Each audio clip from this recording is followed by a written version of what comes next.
¿A cuántos les gustan los desfiles? Adelante la mano. ¿A mí solo? A ver, ¿a cuántos les gustan los desfiles? Bueno, yo pensé que sabía de desfiles algo hasta que llegué a México. En México sí que saben de desfiles. Aquí un desfile puede llegar a prepararse hasta en un año o más. Yo no sabía lo que era un desfile, me acuerdo cuando estábamos ahí en Everardo Gamis, y de ahí salían todos los desfiles de la ciudad. Y entonces me decía, pastor, mire que va a haber un desfile. Y yo le decía, ¿y qué problema hay? O sea, y de repente se ponía una caravana de 1 kilómetro o más de puros carros alegóricos, que cuánto tiempo se llevaban en prepararlos, y luego música en vivo, con plantas de luz, escenarios increíbles.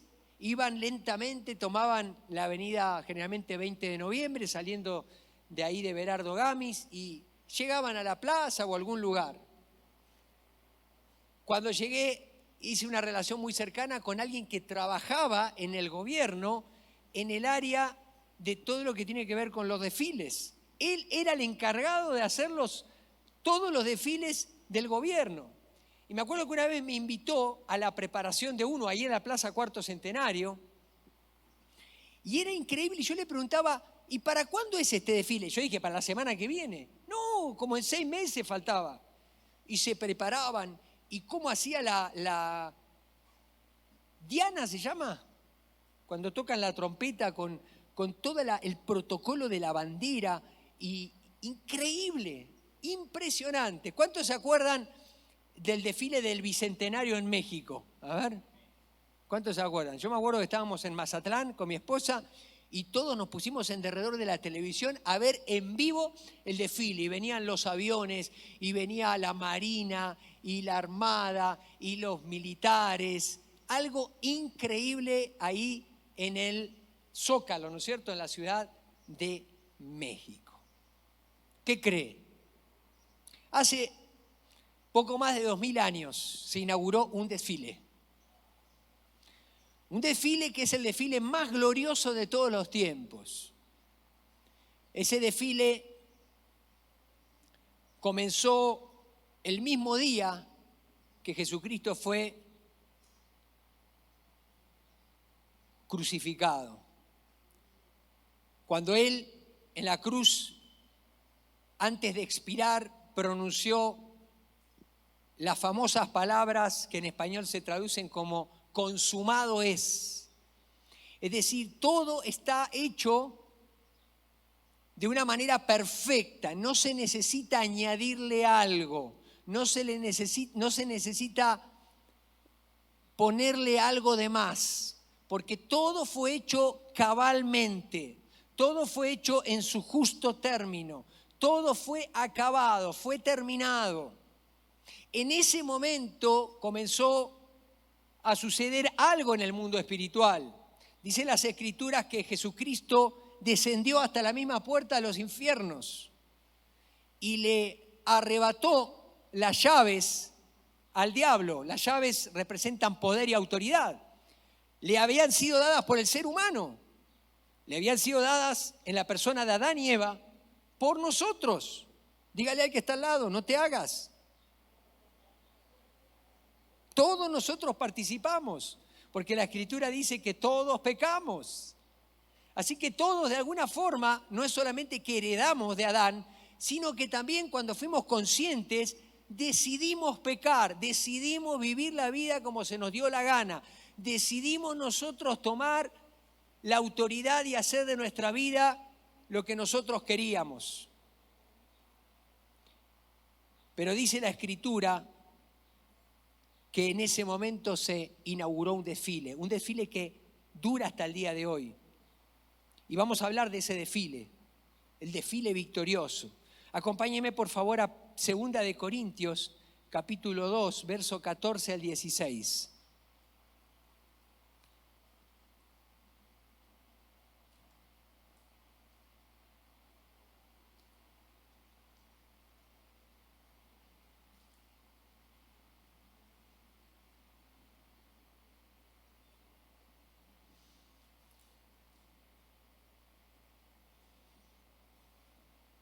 Y dice así, 2 Corintios 2, 14 al 16.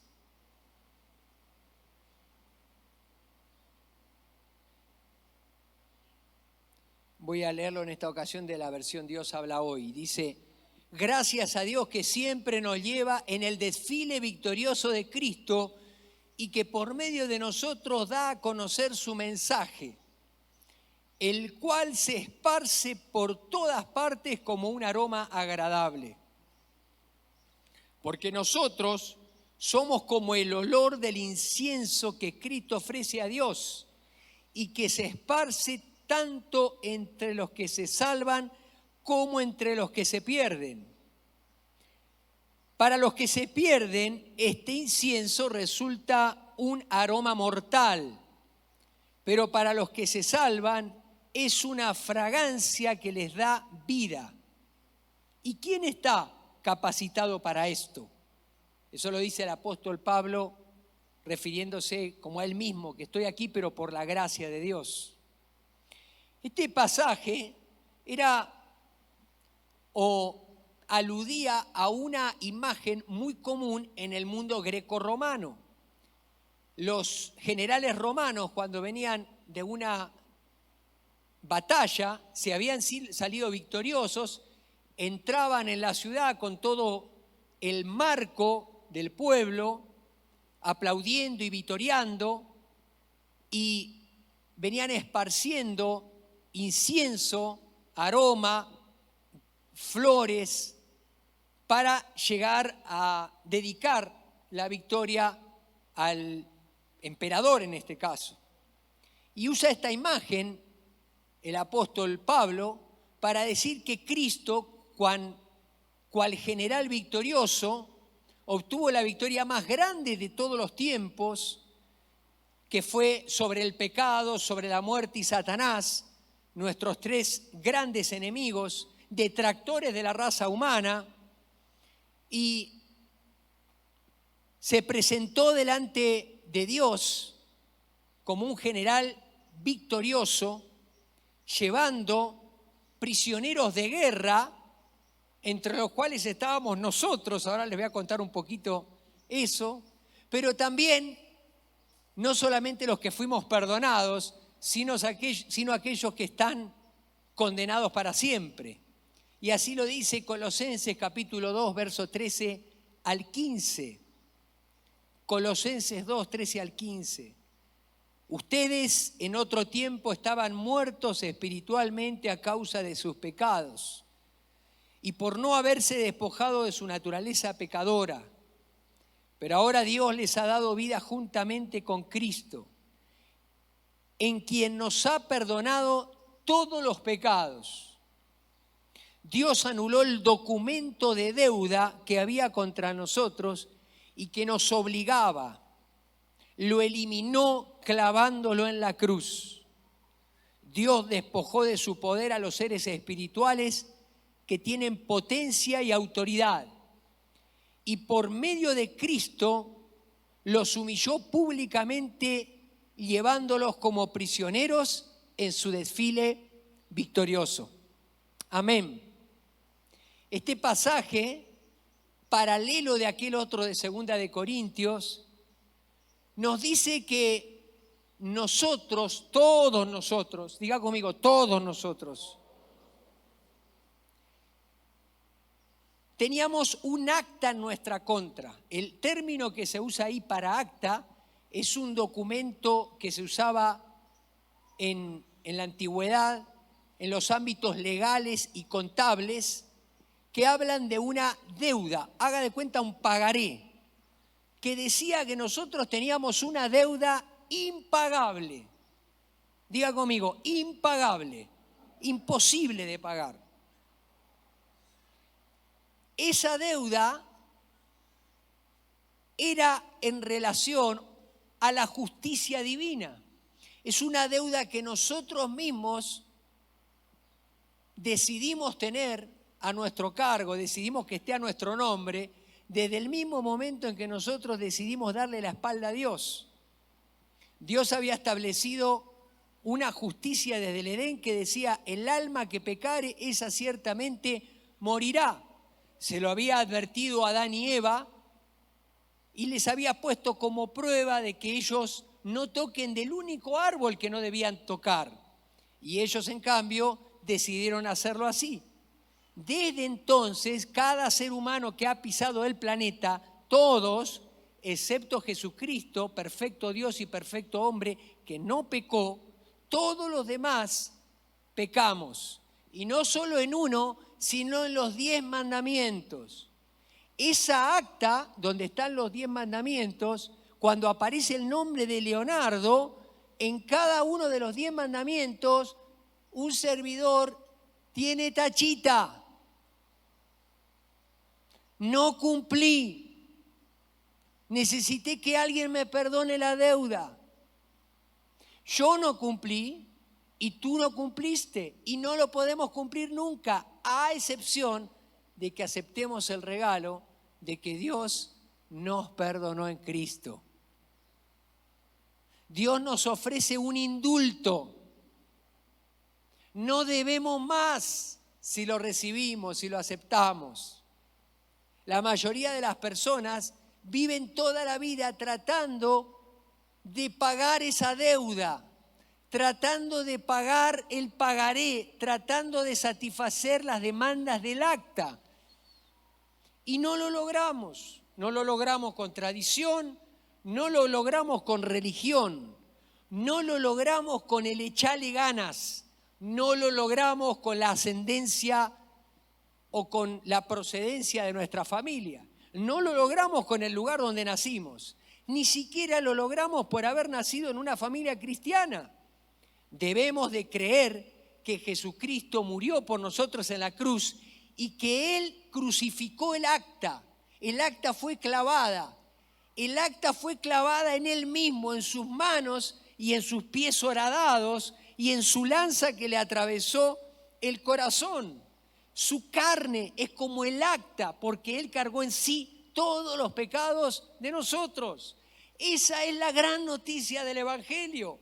Eso es lo que detona todo lo demás. Jesucristo conquistó de manera legítima la justicia de Dios. Y Dios, que es el juez, declara: tu deuda está saldada. ¿No amerita que le demos un aplauso al Señor? Gracias, Señor. Gracias, Señor. Ahora, para poder entender esto, la mayoría de nosotros concebimos el concepto del perdón desde el punto de vista emocional, emotivo. Por eso tenemos tantos problemas para perdonar. Porque cuando alguien nos ofende y nos encontramos, como nos decía Benito, con la palabra de Dios, que dice que tenemos no solamente que perdonar, sino amar al que nos ha ofendido y al que se presenta como nuestro enemigo, la verdad es que no lo siente. ¿Cuántos sienten amar a sus enemigos? Levante la mano porque yo necesito que usted me ministre. No, pero usted es una santa, Lolita. Lolita está en otro nivel de fe. Sí acepto que levante la mano. ¿Cuántos sienten, a ver, levante la mano. ¿Cuántos alguna vez han recibido alguna ofensa? Y el que no la levanta está mintiendo, pero bueno. Bien. ¿Cuántos le fluyó así que dijo, yo la verdad tengo unas ganas de perdonarlo? Levante la mano, a ver. No. El perdonar a otro no fluye con nuestras emociones. Somos egoístas, somos vengativos.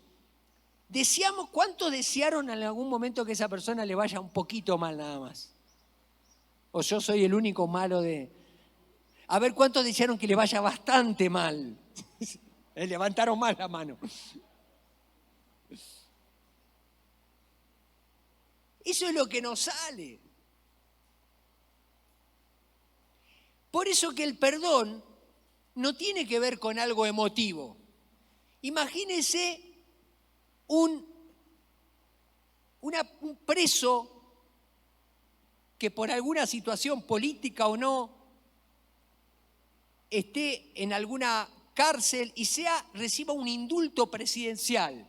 ¿Existe en México el indulto presidencial? ¿Fue aplicado alguna vez? A ver, ¿sí, Alondra? ¿Sí fue aplicado? No, si fue aplicado, si alguna vez un presidente indultó a alguien, sí. Luego nos pasas el dato. Yo vengo de un país donde sí se indultaron a personas que estaban en la cárcel y muchos de ellos salieron, que fueron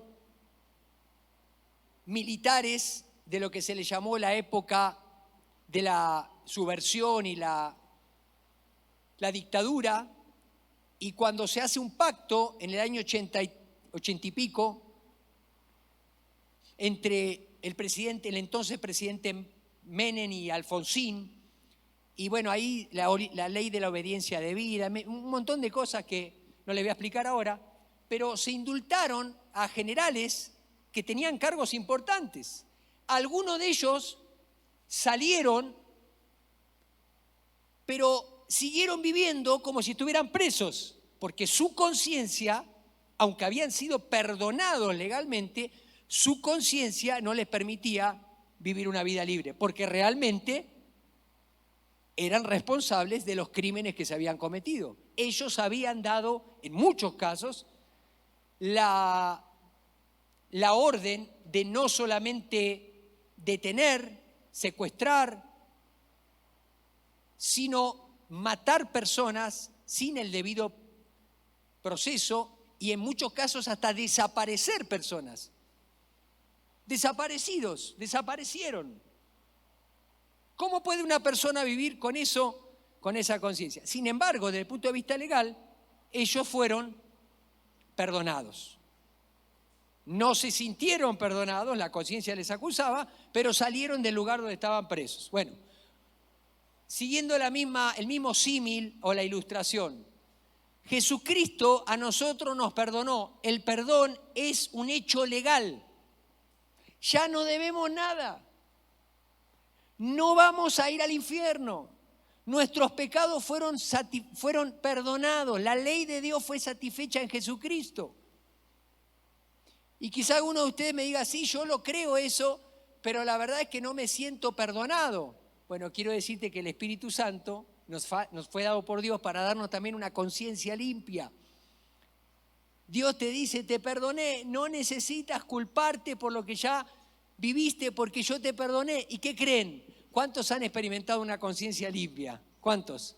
¿Cuántos de los que estamos aquí? Hemos cometido atrocidades y parecemos bebés que el Señor nos limpió todo. ¿Cuántos? ¿No le parece que eso es también para darle un aplauso al Señor? Dormir tranquilo, tener paz en nuestra mente, en nuestro corazón.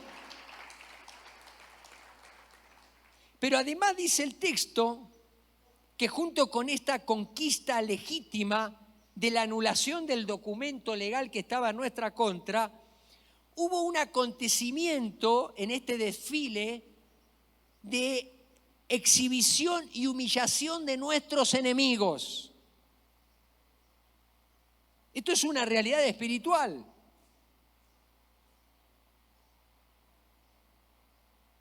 ¿Cuáles son las armas de nuestros enemigos? La calumnia, la difamación, la mentira, el avergonzarnos.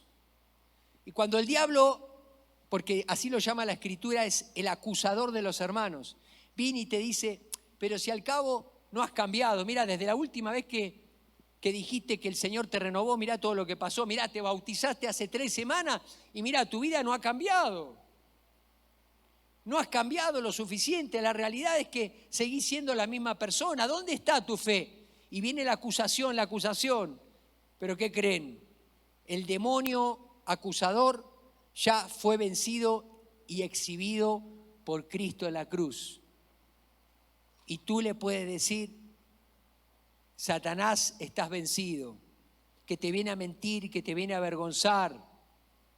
Jesucristo humilló públicamente a esos principados y potestades malignas para que tú vivas libre, sano, para que vivas siempre en la verdad, para que estés en un ambiente de libertad, sin miedo, en triunfo.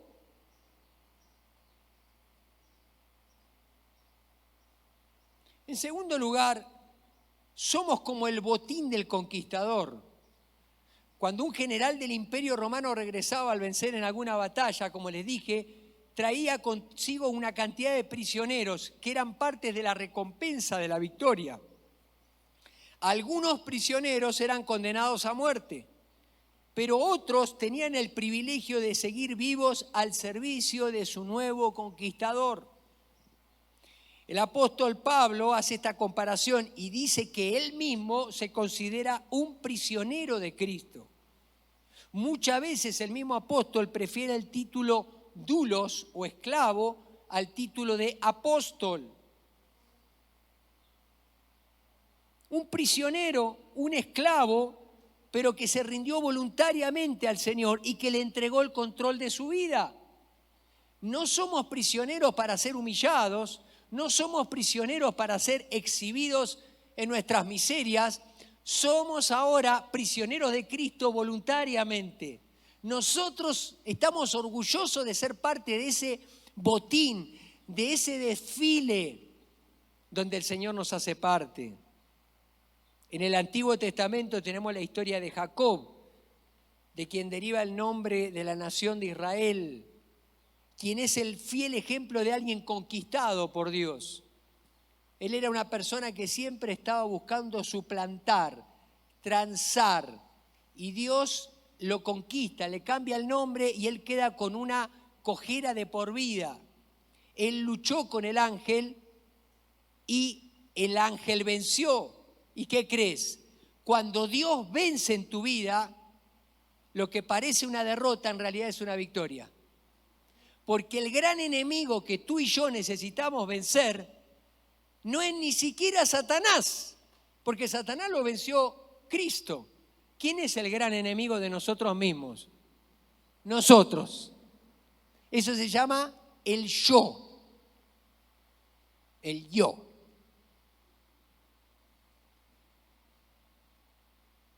A ver, ¿cuántos están casados? Levanten la mano, a ver. ¿A poco en el matrimonio el yo no es un gran enemigo?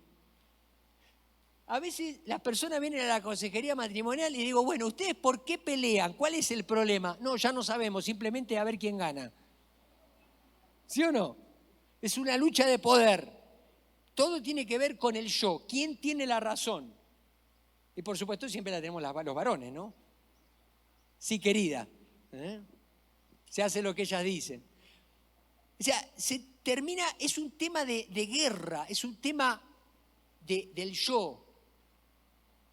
Nosotros queremos dominar. Cuando nosotros nos vemos como parte de ese botín de guerra, nosotros estamos del lado del victorioso. El mundo en el que vivimos nos enseña a vivir independientemente de Dios. Y Dios quiere que aprendamos a vivir dependientes de Él. Ese es el camino de la victoria, estar en ese desfile. Yo no sé cuántos ya se vieron en ese desfile, pero yo quiero decirte que cuando yo veo los desfiles, yo no veo que la gente camine encorvada. ¿Cómo se camina en un desfile? Aquí tenemos al profe que debe haber preparado a varios grupos. ¿Cómo se camina en un desfile? Saque pecho y póngase derecho. A ver, ¿cómo se camina en un desfile? Ni modo que va, ¿no? Y luego hay un paso que seguir, hay una cadencia, hay una belleza estética en el caminar. Uno no se puede andar tampoco riendo por cualquier cosa o mascando chicle. Hay un protocolo, pero hay una mística también del desfile. Yo veo que algunos de nosotros, cristianos ya, andamos en la vida en este desfile que se inauguró hace 2000 años, todos encorvados, mascando chicle y riéndonos por cualquier cosa. Mientras el diablo se roba a las personas que Dios nos dio para cuidar. Y entre ellas se ve afectada nuestra cultura, a la cual también Dios nos dio para pastorear. Como Misión Esperanza, y esto lo decimos una y otra vez, nosotros no somos pastores de 500 que como recién le dije, quizás de esos 500 hayan salido estos 5. Somos pastores de 750.000. Nos tocará una parte, otra parte le tocará a otra iglesia, a otra, todas las que estamos en Durango. Pero hay miles de personas que necesitan de nuestro pastoreo, de nuestro cuidado, de nuestra dirección, esperando que algún día a ellos les resplandezca el Evangelio como nos resplandeció a nosotros. Somos como el aroma del incienso. Dice que iban esparciendo aroma. Ese mismo aroma para algunos resultaba agradable, para los que eran prisioneros perdonados que iban a ser salvos, pero para los condenados les sabía a muerte. Anunciaba la ejecución inminente. Estos cortesanos que iban esparciendo estos perfumes eran vistos por toda la ciudad porque iban adelante. Marcaba una diferencia radical, como les dije, para los prisioneros. Por eso Jesucristo, cuando habló de la naturaleza de su misión, Él dijo que no había venido sino a poner espada. Había venido a dividir, en el buen sentido de la palabra, es decir, a que las personas se definan por una lealtad. Y en ese mismo contexto le dijo, el que ama padre o madre, hermanos o hermanas, esposo, esposa, etcétera, más que a mí, no es digno de mí.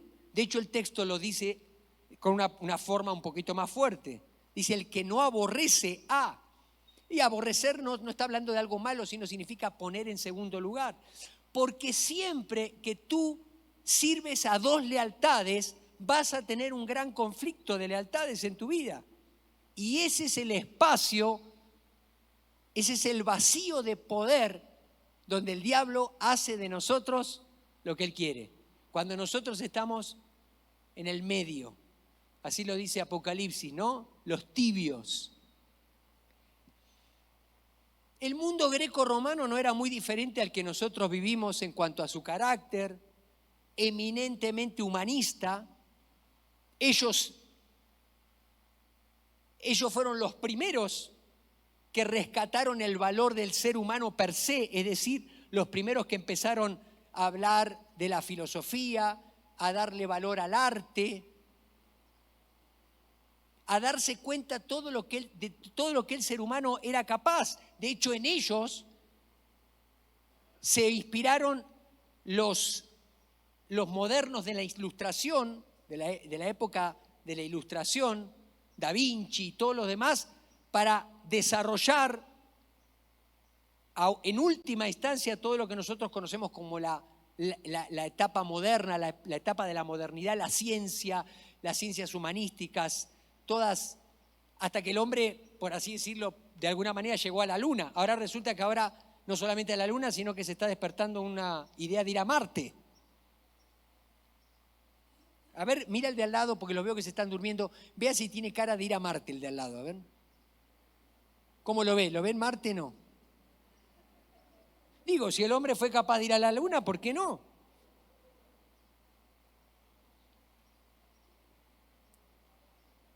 ¿Qué creen? Año 45. Todo el humanismo se resumió en una bomba que destruyó toda una ciudad. Ese es el fin del humanismo. Generar ciencia para acumular poder, para matarnos a nosotros mismos.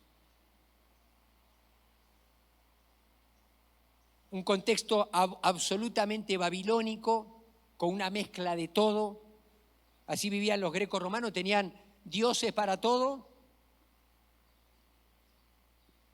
El otro día estaba en un grupo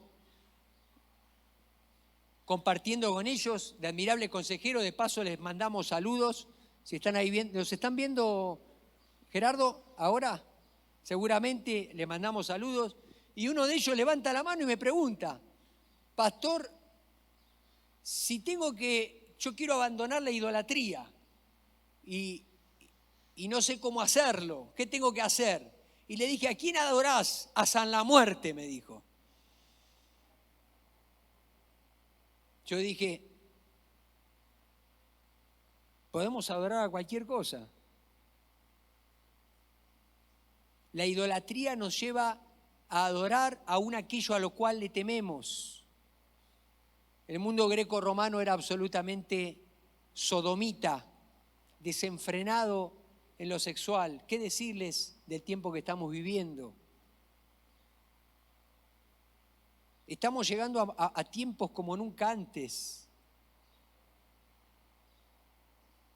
¿Cómo puede usted entender que la principal aerolínea del país financie algo que va en abierta rebelión contra el orden de Dios en la familia, financie el matrimonio entre personas del mismo sexo y no financie a una persona que tienen que operarla en otro estado para llevarla de urgencia para que le hagan una intervención que puede salvarle la vida?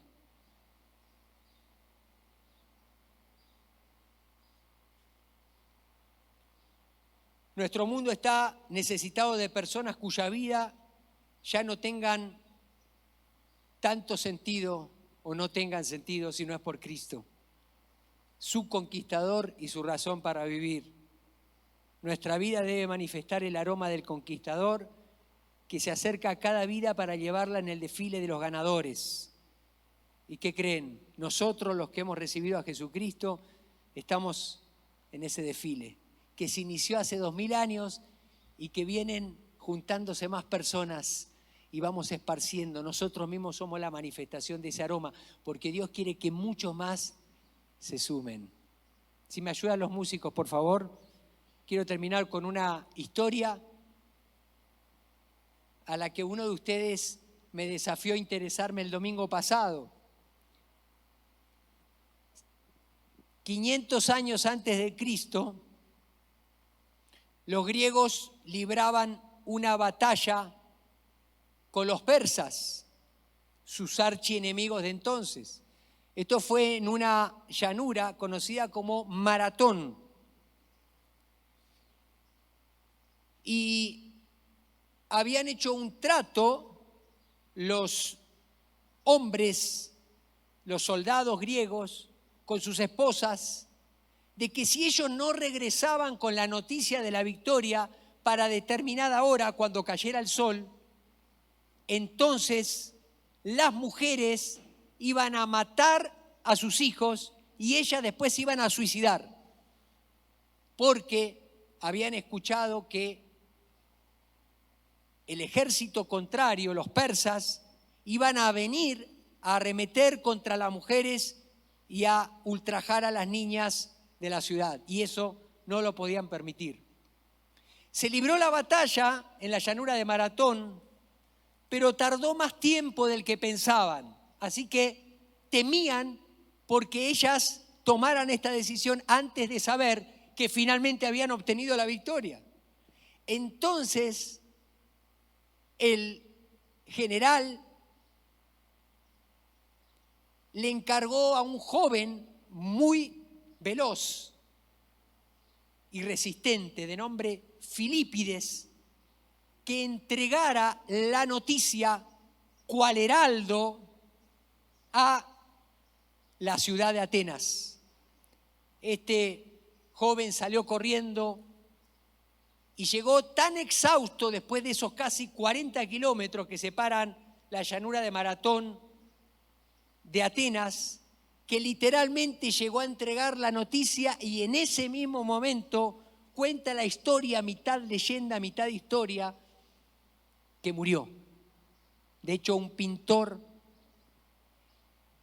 de la Ilustración así lo plasma en una de sus obras más famosas. Se llama Filípides. El mundo, más que nunca, está necesitando de hombres y mujeres que, como Filípides, seamos capaces de entregar nuestra vida en favor de que otros conozcan la noticia que un día ya conocimos, para que no asistan al suicidio colectivo en el que nuestra sociedad se sumerge cada día. No solamente porque gente literalmente se quita la vida, sino porque decidió ya no vivir. Porque cuando uno se rinde al poder del pecado, nada te sabe en esta vida. Tengas lo que tengas, hagas lo que hagas. La mayoría de las personas que nosotros conocemos por las pantallas no son las mismas en su realidad. Uno de mis actores favoritos, Robin Williams, ¿sí se acuerdan? Patch Adams. Yo hasta ahora no puedo entender cuánto nos hizo reír, cuánto nos hizo llorar, y un día decidió cortarse la vida. ¿Qué estaba viviendo él? ¿Cómo pudo en su capacidad actoral ser capaz de llevarnos a nosotros de la risa al llanto, del llanto a la risa, y él no poder con su propia vida, cuando desde el punto de vista de la sociedad de consumo lo tenía todo? ¿Qué decirles de otros que lentamente se van suicidando cada día? En las drogas, en el pecado, en el sexo ilícito, en la vida sin sentido, en la familia disfuncional, en el odio, en el rencor, en la queja, en la tristeza, en la depresión, en la autocompasión. Yo te pregunto, ¿no quieres ser parte de este desfile victorioso? ¿No quieres ser parte de esos que somos prisioneros por amor? Es decir, que amamos tanto a Cristo que lo demás es secundario, absolutamente. Todo tiene razón por Él, todo. Tu bienestar, tu matrimonio, tus hijos, tu trabajo. Si hay algo más importante que Cristo, es porque todavía no te has dejado cautivar por ese general, por ese Señor de señores que hace 2000 años inició un desfile, que ese desfile está en marcha y que quiere convocarte a que tú y yo seamos la manifestación de ese triunfo como aroma agradable a los que se salvan y lamentablemente como aroma de muerte para los que se pierden. Pero Dios quiere que todos lo conozcan. ¿Quieres ser parte de eso? Te invito a